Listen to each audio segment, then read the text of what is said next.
Hindi ka ba nababasa? Meron ka bang nabasa? Meron ka bang nabasa? Sinabi ni Kristo, ako ang tunay na Diyos. Meron ba? Walang nabasa. Wala! Wala. Wala.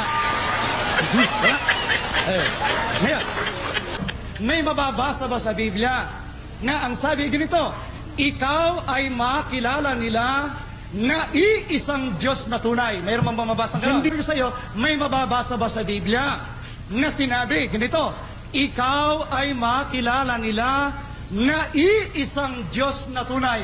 Mayroon bang mababasa ka sa Biblia? Meron o wala? Meron? Wala? Wala talaga. Wala? Oh, wala na! Kung may mabasa ko. Meron sa John chapter 17 verse 3. Oh, meron pa na. Ba't sabi mo wala? Ano klase? Sabi mo ngayon, kanina, wala. Ngayon pala, meron na.